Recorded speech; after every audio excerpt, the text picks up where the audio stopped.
자, 여러분 안녕하세요. 오늘은 한국 불교 그리고 원효라는 사람에 대해서 같이 배워보도록 하겠습니다. 자, 한국에도 지금까지도 불교라는 종교가 존재하고 있고, 불교가 굉장히 많은 사람들이 믿고 있는 종교로서 자리 잡고 있잖아요. 그래서 한국 불교는 어떤 특징을 가지고 있는지 살펴보고, 한국 불교에는 우리가 이제 윤리와 사상 과목에서 살펴볼 인물은 원효라는 사람과 의천 진울이라는 사람이 있습니다. 자, 먼저 한국에는 불교가 어떻게 들어왔는지 살펴보도록 할게요. 자, 불교의 수용. 자, 우리가 여태까지 배웠던 것처럼 불교는 인도에서 형성이 되었고 중국을 거쳐서 이제 한국으로 넘어오게 되는데, 여러분들 알다시피 우리나라의 불교는요, 삼국시대에 들어왔습니다. 자, 이 삼국시대에 들어왔는데 불교가 어떤 입장에서 어떤 이유로 들어오게 됐냐면, 일단은 왕권 강화를 위해서 들어왔습니다. 자, 그래서 특히 신라 같은 경우에는요, 조금 뭐 깊이 들어가야 되는 내용이긴 한데, 그냥 이제 왕가의 사람들 이름이 대부분, 불교와 관련된 이름이 굉장히 많았습니다. 그래서 불교에서 믿고 있는 절대신과 같은 그런 이름을 가지고 있는 왕도 있고, 또 이제 부처가 굉장히 종류라고 해야 될까요? 여러 인물들이 있거든요. 그 부처들의 이름을 따온 왕가 사람들의 이름도 존재합니다. 그래서 우리는 불교 집안이다, 뭐 그런 식으로 정당화시키는 경우도 있었습니다. 자, 그리고 왕권 강화뿐만 아니라 민심 안정을 위해서도 들어왔습니다. 당시 한국은요, 이제 풍류도라는 고유 사상도 있었고, 또 그 외에 유교도 이미 들어와서, 이제 백성들 일반 생활에 굉장히 많은 영향을 끼치고 있었는데, 거기에 더해서 불교가 또 백성들의 고통스러움과 위안을 줄 수 있다는 생각에서 민심 안정의 목적으로 들어온 거기도 합니다. 위에 수용이 되었다. 자, 전래 과정을 보면 뭐 여러분들 한국사 시간에 배웠을 거예요. 제일 먼저 불교를 수용한 국가는 당연히 고구려, 그리고 백제, 신라, 뭐 이런 순으로 되어 있죠.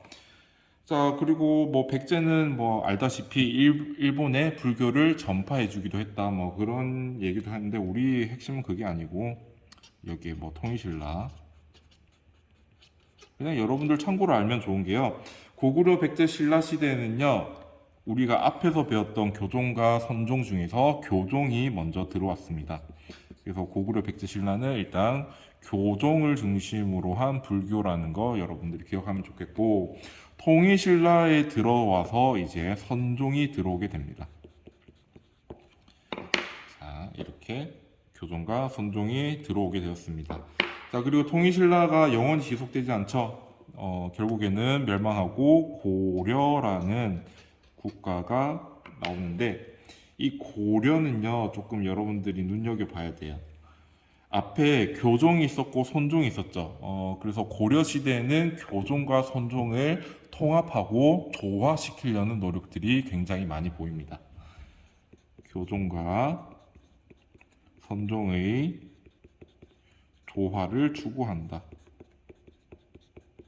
그래서 우리가 다음 시간에 배울 의천이라는 사람과 진울이라는 사람은요, 이 교종과 선종의 조화를 위해서 여러 가지 얘기를 하고 여러 가지 활동들을 했던 사람이라고 얘기할 수 있겠습니다.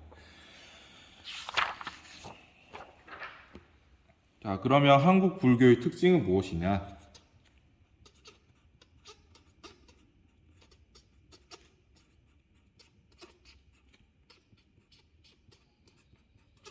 자, 첫 번째로 얘기할 수 있는 게, 방금 고려시대에 교종과 선종의 조화와 화합을 중시했다고 얘기했잖아요. 그런 것처럼 한국 불교에서는요, 어떤 이분법적으로 딱딱 나누는 것보다는 모두 다 조화와 화합을 하는 것을 굉장히 추구하고 있습니다. 여러 교파들 간의 화합을 지향한다. 자, 두 번째, 보살행을 중시합니다. 자, 여러분들 보살은요 대승불교에서 생각하는 이상적 인간상이었죠. 자, 그래서 자기가 깨달음을 추구하고 위로는 자기의 깨달음을 추구하고 아래로는 중생을 구제하고자 노력하는 사람이 보살이었습니다. 그래서 타인 구제, 예, 모두 힘쓰는 행동들을 강조했다. 자, 우리 여러분들 뭐 절에 가면 이제 스님들 만났을 때 이렇게 얘기를 하죠. 성불하십시오. 자, 성불하십시오라는 것은 당신이 고통으로부터 벗어나서 성불하기를 바란다라는 게 있죠. 그런 측면에서 봤을 때 성불하십시오. 그 말에는 타인이 구제되었으면 좋겠다. 또는 내가 너를 구제하고 싶다라는 표현까지 다 포함이 되었다라고 해석할 수 있겠습니다. 자, 세 번째, 호국 불교적인 성격이 있습니다.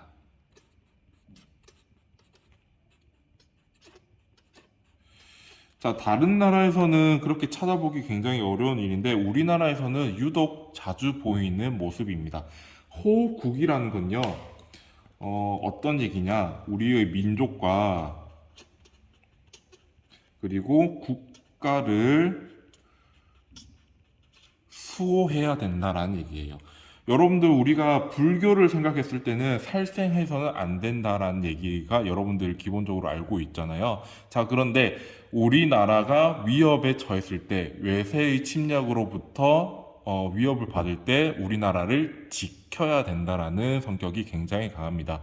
그래서 뭐 조선시대이긴 하지만 임진왜란이 발생했을 때 스님들이 발 뻗고 힘써서 의병들을 일으키고 또 외적을 물리치는 그런 활동들을 많이 볼 수 있었잖아요. 그런 측면에서 이 우리나라에 들어와 있던 불교는 이제 우리 민족과 국가를 보호하고 수호하는 데 힘쓰는 성향을 많이 가지고 있다라고 평가 내릴 수 있겠습니다.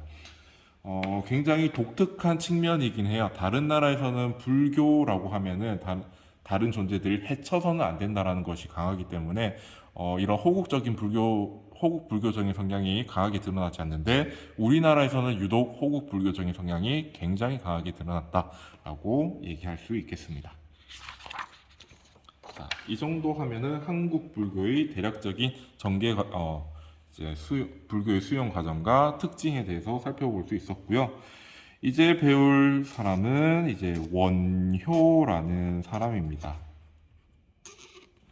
자, 원효는 여러분들에게 굉장히 익숙한 인물일 거예요. 우리가 뭐 한국사 시간에 배우기도 했고, 어린 시절부터 이제 원효라는 이름을 많이 들어왔을 텐데, 해골물과 관련된 그 얘기는 여러분들 많이 들어봤죠? 이제 원효라는 사람과 그리고 그의 친구 스님인 의상이라는 사람이 있습니다. 자, 의상이라는 사람이 있는데, 이 원효와 의상은 이제 중국으로 넘어가서 불교를 좀 더 공부하고 싶었어요. 그래서 유학을 가고 싶어 했는데 그래서 고구려 땅을 지나고 있던 와중이었습니다. 그래서 밤이 너무 늦어서 그냥 이제 잠을 자고 아침에 떠나려고 하는데 그냥 누웠어요. 그래서 잠을 잤습니다. 근데 원효 이 사람이 새벽에 목이 너무 말라서 중간에 깼나 봐요. 자, 그래서 옆에 있는 물을 마셨습니다. 자, 물을 마셨습니다. 근데 새벽에 목이 말라서 이제 깼는데 물을 마시니까 너무 기분 좋았어. 이제 갈증도 해소되고 그래서 다시 기분 좋게 잤습니다. 자, 그런데 아침에 일어나 보니 띠용, 내가 그 새벽에 먹었던 그 물이 그냥 물이 아니라 해골 바가지에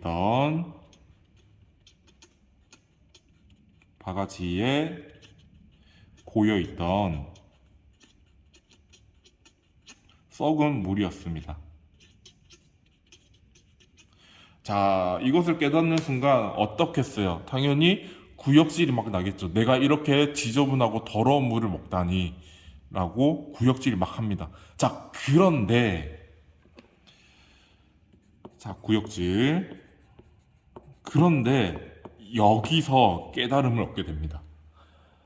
내가 이제 새벽에 깨어서 이 물을 마셨을 때는 너무나 달콤한 물이었는데 해골물이었다라는 걸 알게 되는 순간 내가 구역질을 했다라는 것에서 깨달음을 얻습니다. 아, 내가 이 물을 어떻게 보느냐에 따라서 이 물이 나한테 굉장히 달콤한 물이었을 수도 있고 굉장히 비위가 상하는 역한 물이 될 수도 있구나라는 것을 그때 깨달았습니다. 즉, 내가 이 물에 대해서 어떤 마음가짐을 가지느냐,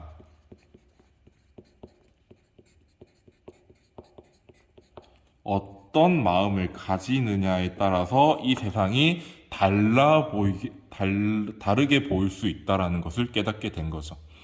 그래서 이제 그런 깨달음을 얻게 되어서 원효는 이제 중국으로 가려고 하는 그 유학길을 포기하고 의상 혼자서만 중국으로 향하게 됩니다.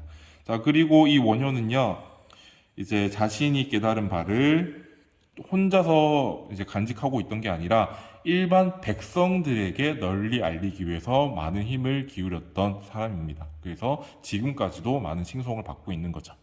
자, 그러면 원효의 핵심 사상에 대해서 같이 알아보도록 하겠습니다. 자, 원효의 사상에 대해서 들어가 보기 전에 당시 원효가 살았던 신라 시대의 배경에 대해서 살펴보도록 할게요. 불교적인 배경에 대해서 살펴봅시다. 자, 이제 원효가 살았던 신라 시대는 일단 기본적으로는 교종이 들어와 있었습니다. 아직 통일신라가 아니니까 선종은 아직까지 들어오지 않았다라고 보고 있어요. 자, 교종인데 당연히 교종은 경전을 중시하겠죠. 자, 그래서 각 교파에서 중시하는 경전들이 있을 겁니다.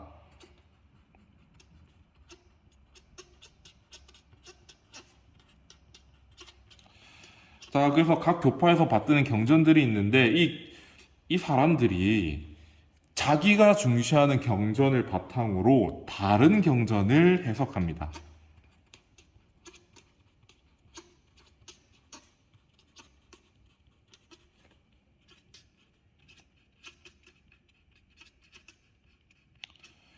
자, 서로 그러면은 관점 자체가 기본적으로 달랐다는 얘기죠. 서로 다른 관점을 가지고 또 다른 교파에서 중시하는 경전을 해석하는데, 그러면 당연히 경전에 대한 해석이 많이 다르겠죠.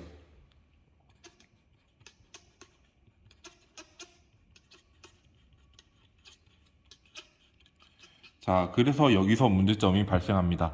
내가 해석한 게 맞아. 너가 해석한 것은 틀렸어. 라고 싸우게 됩니다. 그래서 갈등이 발생했다라는 거죠. 자, 그런데 원효가 생각하기에 이게 좀 아이러니인 거예요. 불교의 기본 정신은 서로 배척하고 자기가 옳은 것을 고집하는 것이 아니라 서로 모든 존재들이 상호 의존하고 평등한 것이라고 생각하고 그로부터 조화와 화합을 이루어야 된다고 생각을 하는데, 이런 상황은 원효가 생각하기에는 불교의 기본 정신에 어긋난다라는 겁니다. 그래서 원효는 이런 각 교파에서 생각하는 이 해석들이 서로 다르다, 그리고 서로 틀렸다라고 생각하지 말자라고 얘기하고 있습니다. 그런 배경을 가지고 여러분들이 생각을 해보세요. 자, 원효의 핵심 개념은 두 가지를 꼽을 수가 있는데, 가장 중요한 것은 선생님이 생각하기에는 이 일심이라는 개념입니다.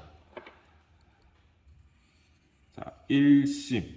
한자로 쓰면은 하나 일자의 마음 심자입니다. 그래서 한 가지의 마음인데 그 의미가 뭐냐면요. 일단 마음이라는 것은 어떤 것을 인식하고 판단 내리는 역할을 합니다. 우리 선생님이 유교를 할 때 얘기했죠. 우리 고대 동양에서는 이 마음으로부터 무엇인가, 마음을 토대로 판단 내리고 인식한다라는 거.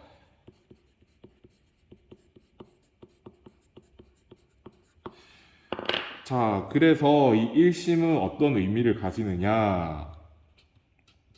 자, 불교의 진리를 파악하는 마음이면서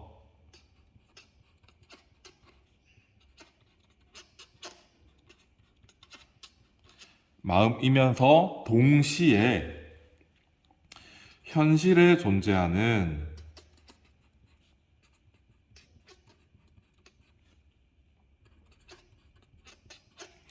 차별성을 구분하는 마음이라고 얘기할 수 있겠습니다. 마음. 자, 불교의 진리를 파악하는 마음이라는 것은 어떤 거겠어? 이 불교의 진리가 어떤 거죠? 자, 불교의 진리는 선생님이 누누이 얘기하지만 모든 존재와 모든 현상은 무수히 많은 원인과 조건에 의해서 발생한다. 그렇기 때문에 모든 존재들은 상호 의존적이고 평등하다라는 것이 불교의 진리입니다.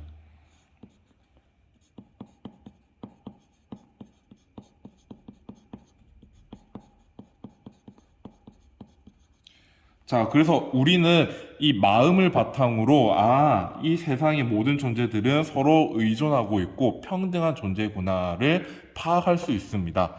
자, 근데 동시에 현실 세계에서 존재하는 이 차별성, 여러분들 친구들과 다른 외모와 서로 다른 성격과 또 서로 다른 점들을 계속 구분하잖아요. 그렇게 차별적인 모습들을 구분하는 것도 무엇이 한다? 마음이 한다라는 겁니다. 그래서 불교의 진리를 파악하는 마음이 따로 있고, 현실에 존재하는 차별성을 구분하는 마음이 따로 있는 것이 아니라, 하나의 마음이, 이 일심이라는 하나의 마음이 이 두 가지를 모두 한다라는 얘기입니다. 그래서 일심인 거예요. 자, 그래서 더 구체적으로 설명하기 위해서 이제 일심이문이라는 얘기를 하는데, 이 일심이문은 무엇이냐? 모든 존재의 무차별성을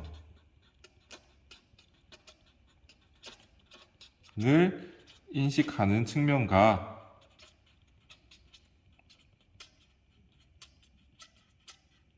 그리고 차별성을 인식하는 측면을 모두 가지는 일심의 두 가지 측면을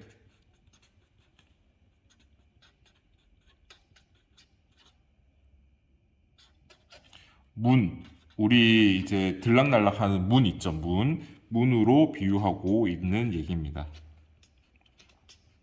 자, 문으로 비유한다. 일단 한번 보세요. 자, 여기 같이 쓰도록 할게요. 자, 두 가지 문이 있는데 심진여문이라는 게 있습니다. 자, 이 심진여문은 어떤 거냐면요, 모든 존재의 무차별성을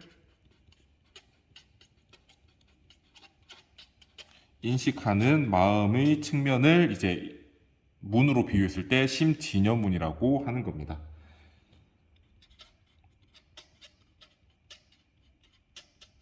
자, 그래서 불교의 진리적인 측면을 이제 얘기를 하는 거예요. 불교의 진리적인 측면에서는 모든 존재들은 상호 의존적이고 평등적이잖아요. 자, 그래서 무차별성을 인식하는 측면, 마음의 한 측면이다.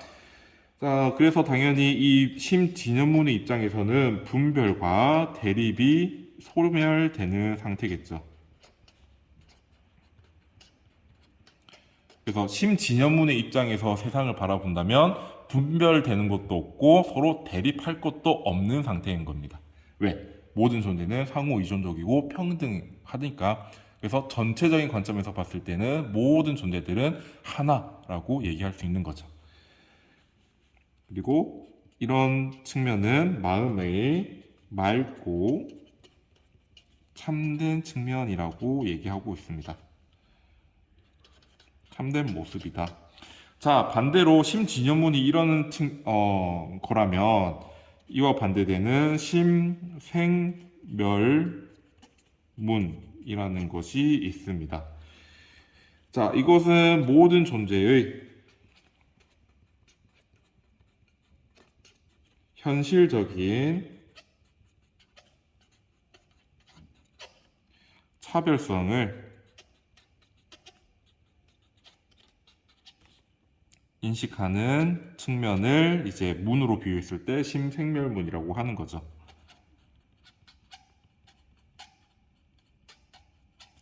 자, 그래서 말이고요. 심생멸문의 입장에서 봤을 때는 모든 존재들은 서로 다르다, 서로 차별적이다, 라고 생각하는 거죠.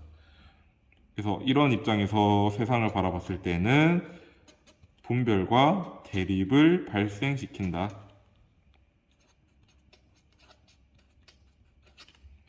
자, 그리고 이거는 마음의 때묻은 측면이다.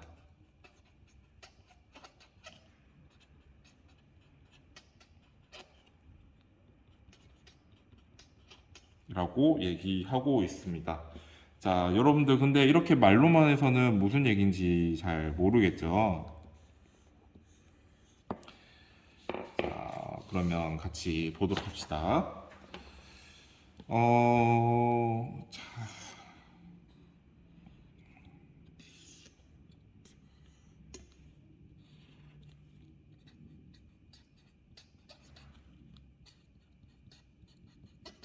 자, 그리고 여기에 문이 있습니다. 자, 우리 학교를 보면요. 복도가 있고 교실이 있고 이 사이에 문이 있잖아요. 들락날락 할 수 있는 문이 있잖아요. 자, 여러분들이 복도에 있을 때 이 문은 교실로 들어가는 문입니다. 복도의 입장에선 이 문이 들어가는 문이에요. 자, 그런데 여러분들이 교실에 있다면 이 문은 교실에서 복도로 나가는 문이에요. 자, 똑같은 문임에도 불구하고 우리가 어떤 입장에서는 들어가는 문이고 어떤 입장에서는 나가는 문이잖아요. 그런데 이 문이 들어오는 문과 나가는 문이 따로따로 있나요? 그렇지 않잖아요. 들어오는 문도 이 문으로 들어오는 거고 나가는 문도 이 문을 얘기하는 겁니다. 그래서 우리가 이 문을 어떤 입장에서 보느냐에 따라서 들어오는 문이 될 수도 있고 나가는 문이 될 수도 있다는 겁니다. 그런데 따로 있는 것이 아니죠. 한 가지의 문만 있을 뿐이에요. 자, 여러분들 조금 이해가 되나요? 자, 그래서 똑같은 걸 본다고 하더라도 심진여문의 입장에서 본다면은 그것이 나와 다르지 않고 평등하고 상호 의존적이다라고 볼 수 있습니다. 신진여문의 입장에서 봤을 때는. 자, 그런데 우리의 마음이 때가 묻었다면은 그것을 본다고 하더라도 나와 다르다, 저것은 틀렸다라고 볼 수도 있습니다. 우리가 어떤 마음가짐을 가지느냐에 따라서 똑같다라고 볼 수도 있고 틀렸다라고도 볼 수 있는 거예요. 그래서 원효는 이런 얘기를 하고 싶은 겁니다. 우리가 어떤 마음가짐을 바탕으로 보느냐에 따라서 판단이 달라질 수 있다라는 거. 그게 핵심입니다. 자, 문 말고 우리 손바닥을 한번 보도록 합시다. 자, 우리 손을 보면요. 손바닥이 있고 손등이 있습니다. 자, 그런데 이 손바닥과 손등은 서로 따로 떨어져 있나요? 따로 떨어져 있지 않습니다. 이 손바닥이든 손등이든 결국 이 하나의 손 안에서 있는 거잖아요. 그래서 전체적인 관점에서 봤을 때에는 손바닥이든 손등이든 하나의 손에 있기 때문에 두 가지 문으로 표현할 수 있는 겁니다. 그래서 이 손바닥, 이제 손 자체를 마음이라고 봅시다. 이 하나의 마음이 있는데, 이렇게 볼 때는 손바닥이고, 이렇게 볼 때는 손등인 겁니다. 그런데 손바닥과 손등이 따로 존재하느냐? 아니죠. 하나의 손에 존재하고 있는 겁니다. 이게 일심이문이라고 얘기하고 있습니다. 여러분들이 조금 이해가 됐는지 잘 모르겠네요. 자, 그래서 이런 얘기도 할 수 있죠. 심진여문과 심생멸문은 서로 대립하지 않습니다. 대립하고 있는 것은 아니에요. 아까 말했잖아요. 결국 하나의 손 안에서 손바닥과 손등이 있다라는 거. 얘네들은요, 손바닥과 손등은요, 그냥 같이 공존하고 있는 겁니다. 대립하고 있는 것이 아니에요. 서로 걸림없이 존재하고 있습니다.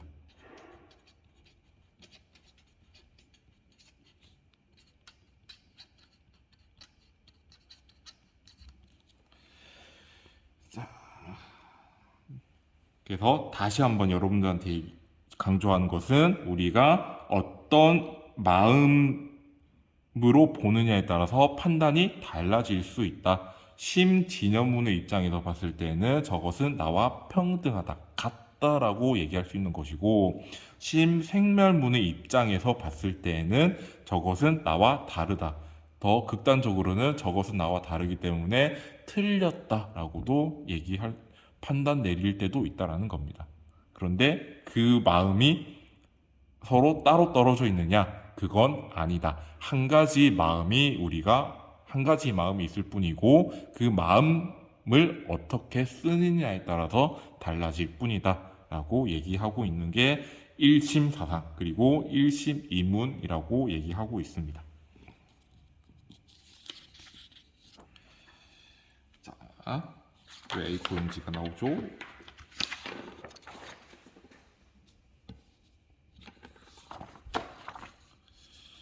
자, 그래서 이런 일심 사상을 바탕으로요, 그 시대에 존재했던 여러 가지 논쟁들, 특히나 불교 안에서의 다툼들 있잖아요. 교파간들의 다툼, 이것들을 화합하고 조화시키려고 노력을 했습니다. 그 사상이 무엇이냐? 화쟁 사상이라는 것입니다. 자, 화쟁은요, 그 의미로 봤을 때는 여러 가지 논쟁을 조화시키고 화합시키자라는 얘기입니다. 그래서 화쟁인 겁니다. 화쟁. 자, 원효의 생각은 이런 거예요. 모든 종파와, 생각을 해봐. 이 불교 경전이라는 것은 결국은 부처의 말씀드린 건데, 틀린 게 있을까? 라는 생각을 가지는 거예요. 원효의 생각은요. 결국에 이 경전은 석가모니의 가르침과 석가모니의 말씀을 토대로 적혀 있는 것인데, 그게 다 틀린 걸까? 라는 생각이죠. 그래서 모든 종파와 사상을 분리시키고 고집 부려서는 안 된다. 이것만이 정답이다. 이것만이 진리다라고 고집해서는 안 된다. 오히려 우리가 마음으로 봤을 때는, 일심으로 봤을 때는 이것을 조화시킬 수 있다라고 생각을 합니다. 그래서 일심으로 보다 높은 차원에서 종합시키고 화합시킬 수 있다. 자, 그래서 이렇게 얘기를 합니다. 어느 하나의 종파 그리고 하나의 교파만 인정할 것이 아니라 다 맞아. 다 맞아. 우리가 더 넓은 관점에서 봤을 때는 결국에는 이제 의미가 조금씩 경전마다 의미가 조금씩 다르다고 하고 또 말이 조금씩 다르게 쓰여져 있지만 결국엔 더 넓은 전체적인 관점에서 봤을 때는 부처의 말씀, 부처의 가르침 그 하나로 통한다라는 얘기죠. 인정하지 말고 서로 다른 주장들을 모두 인정하자. 자, 모두 인정하고 틀렸다라고 하지 말고 더 높은 수준에서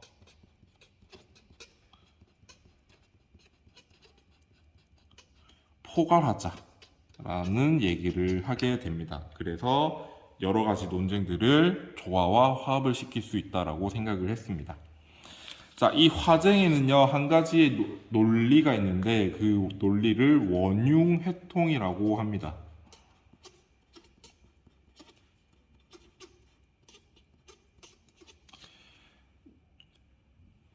자, 원융이라는 것은 원만하게 융섭한다라는 말인데 좀 말이 어렵죠? 그냥 이렇게 생각을 합시다. 우리가 봤을 때는 서로 다른 것 같지만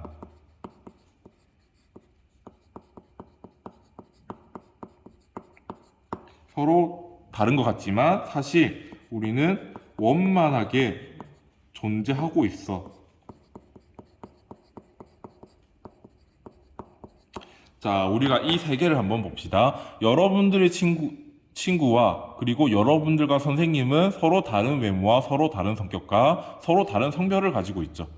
자, 그래서 서로 다른 것 같은데 알고 보니까 불교의 진리적인 측면에서는 여러분들과 선생님은 상호 의존적으로 존재하고 있습니다. 여러분들이 없으면 선생님은 가르칠 사람이 없고 당연히 교사로서의 존재할 이유가 없죠.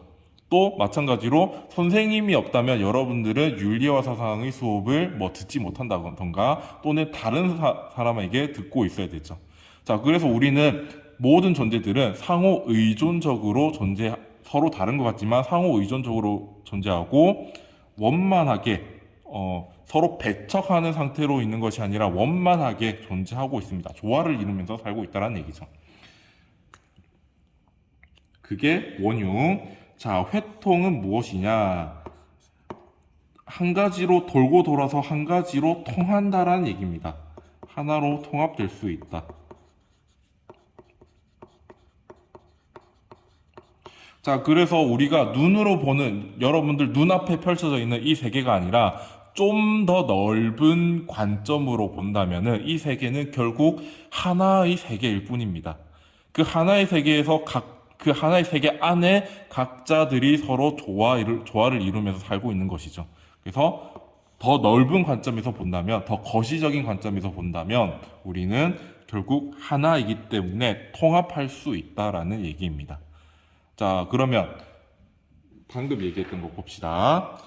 자, 여러 가지 논쟁들을 하고 있는 교파들이 있어요. 자, 교파들을 각자 보면은 서로 다르게 있죠. 자, 그런데 우리가 불교라는 전체적인 관점에서 봤을 때는 그 교파들은 결국 불교라는 하나의 세계인 겁니다.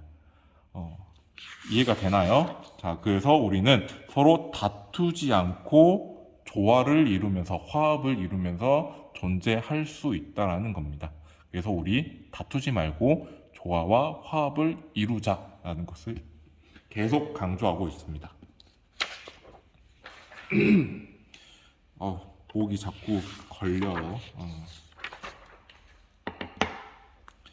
자, 마지막 무해행이라는 것이 있습니다. 자, 무에는요, 우리 화엄종 할 때 얘기했죠. 걸림이 없다라는 얘기였습니다. 자, 무해행이 어떤 거냐면요. 여러분들 그 전에 배경을 얘기하자면, 원효는요. 자, 여러분들, 스님들은 보통 결혼을 안 하시죠. 왜 안 하는 줄 알아요? 보통 이제 출가를 하죠. 집을 떠나서 이제, 깨달음을 얻기 위한 사람들끼리 모여서 수행을 하죠. 자, 불교에서는 이런 생각을 하는 겁니다. 우리가 있게 되면은 인간이라는 존재는 어쩔 수 없이 가족에게 의지하게 되고, 의존한다는 것은 뭐 불교에서도 되게 강조하는 것이지만, 가족에게 집착하게 됩니다. 자, 그런데 불교는 이 집착으로부터 벗어나야 되죠.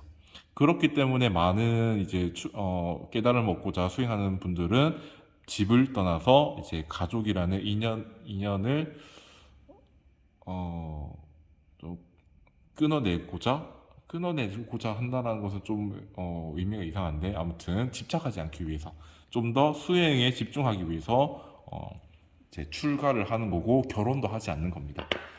자, 그런데 신기하게도 이 원효라는 분은요, 요석공주라는 분과 결혼을 합니다. 자, 그리고 이 요석공주와 결혼을 해서 이제 아들을 낳는데, 설총이라는 아들을 낳습니다. 이 설총은 여러분들 한국사 시간에 배운 적 있죠? 이두법을 정리한 사람이라고 얘기가 됩니다. 자, 근데 또 웃긴 것은 이분은 유학자예요. 유교를 공부했던 사람입니다. 아무튼, 자, 뿐만 아니라 이제 원효는 이렇게 결혼도 했고, 술도 잘 마셨다고 합니다. 이제 주막 같은 데 가서 이제 그냥 모르는 사람과 대뜸 자리를 합석해서 술도 같이 마시고, 노래도 부르고, 막 그랬다고 해요. 우리가 생각하기에는 일반적인 스님의 모습은 아니죠. 자, 그런데 원효의 생각은 이런 겁니다. 불교의 기본 정신이 집착으로부터 벗어나는 거라면, 불교 경전에서 강조하고 있는 계율이라든가 교리라든가 그런 것에도 얽매일 필요가 없지 않을까라는 생각인 거죠. 왜? 그것을 계율에 얽매인다는 것도 한 가지의 집착인 것이니까. 자, 그래서 무예행은 이런 겁니다. 계율, 그리고 정해진 틀과 형식에 얽매이지 않고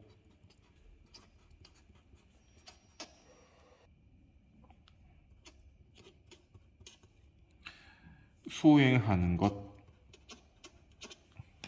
그래서 얽매이지 않는다. 이것도 이제 무애라고 얘기할 수 있는 거고, 수행. 그래서 무애행이라고 부르는 겁니다.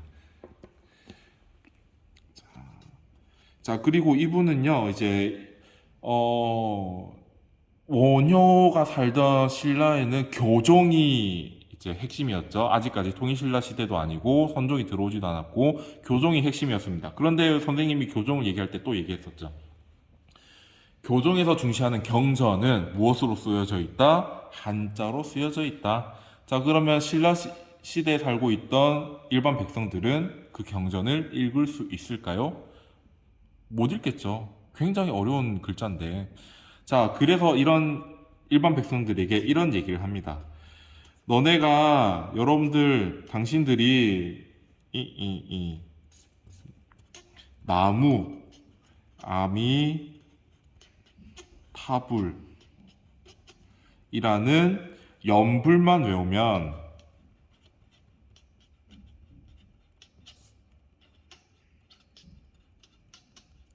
누구나 깨달음을 얻을 수 있다.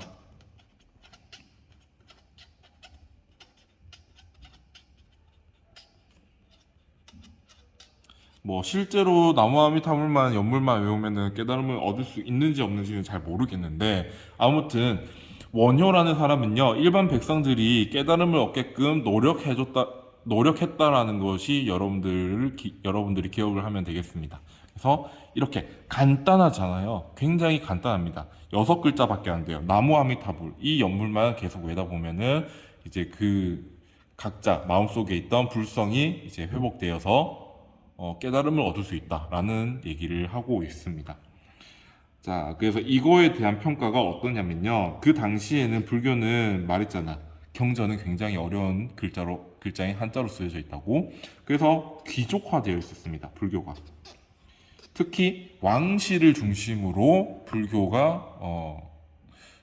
불교 행사들이 치루어지고 그랬습니다. 그래서 귀족화되어 있었는데, 이런 귀족화되어 있던 불교를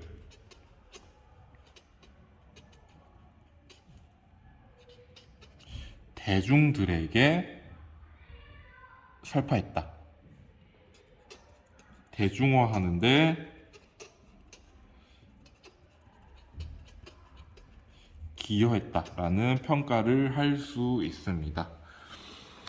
자, 사실 뭐 이렇게 글자로 봤을 때는 뭐 에이 그게 뭐 대단한 일이라고 생각할 수도 있지만, 실제로 우리가 누군가의 특권처럼 또는 그들만의 문화로 자리 잡았던 것을 다른 모든 사람들에게 개방한다는 것은 쉽지 않은 일이에요. 그리고 그게 더 어려운 내용이면 일수록 더 많은 사람들에게 퍼뜨리고 알려주는 것은 굉장히 쉽지 않은 일입니다. 그래서 원효가 아직까지도 많은 칭송을 받고 있는 이유라고 생각이 듭니다. 자, 그래서 여러분들 오늘은 원효의 1심 사상과 화쟁 사상 그리고 무애행에 대해서 같이 알아봤습니다. 핵심은 이제 원효를 정말 이해하기 위해서는 앞에 제일 먼저 배웠던 1심, 그것을 이해하는 것이 가장 먼저라고 생각을 해요. 그래서 여러분들 원효를 공부할 때는 아까 선생님이 말했던 것처럼 우리 출입문, 어떤 입장에서 볼 때는 이 출입문이 나가는 문이 될 수도 있고, 또는 한편으로는 들어오는 문이 될 수도 있다. 또 우리 하나의 손이 있을 뿐이지만 손을 이렇게 보면 손바닥이 있는 거고 이 손등이 있다라는 거, 이런 것들을 생각하면서 여러분들 공부하면 조금 이해하는데 도움이 되지 않을까라는 생각이 듭니다. 자, 아무튼 오늘 이렇게 원효를 같이 배워봤는데 어려운 내용일 수도 있지만 여러분들 듣느라 고생이 많았고요. 다음 시간에 같이 또 공부를 하도록 합시다. 고생 많았습니다. 다음에 봐요. 끝.